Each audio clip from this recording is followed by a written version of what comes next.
मुझे बचाओ, मुझे आजादी चाहिए, मुझे आजादी चाहिए। क्या तुम्हें आजादी चाहिए? ये लड़की शांत रहे। अगर तुझे इस परिवार का हिस्सा बनना है तो आजादी और पढ़ाई की भीख मांगना बंद कर और हमारे हिसाब से रहे। मुझे पढ़ना है, मुझे पढ़ लिख के अपनी जिंदगी में कुछ करना है। किसी ने तुम्हें अलग बनाया, सारे भी अलग होने।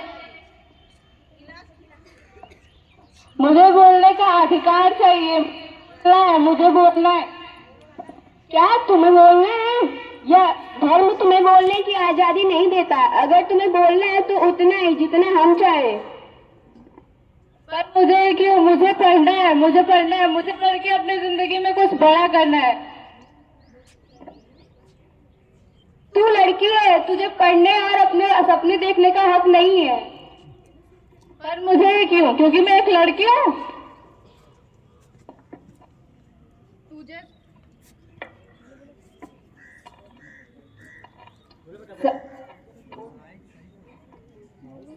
समाज ने तुझे पढ़ने की आजादी नहीं देता है। अगर तुझे पढ़ना है तो पढ़, लेकिन 8वीं तक। क्या? बस 8वीं तक? मेरे सपने कैसे पूरे होंगे? मैं अपने सपने को कैसे पूरा करूंगी?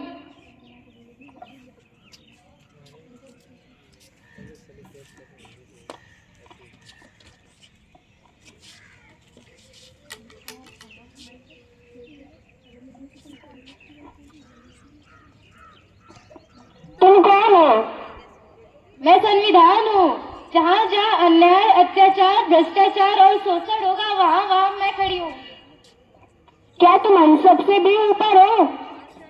हाँ, मैं परिवार, धर्म, समाज, संस्कृति सभी से ऊपर हूँ।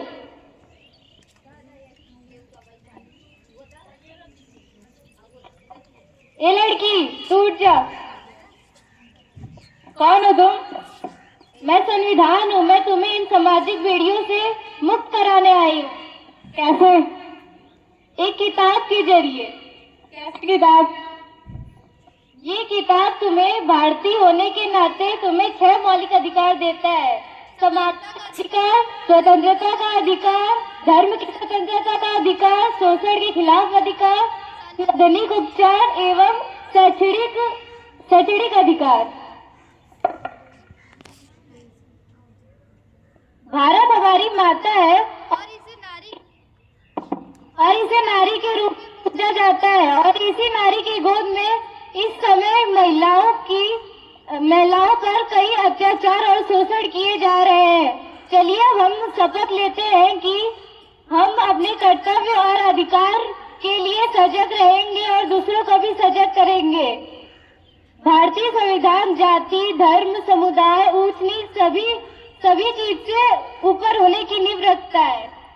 चलिए अब हम सब साथ में मिलकर भारतीय संविधान की प्रस्तावना को दोहराते हैं।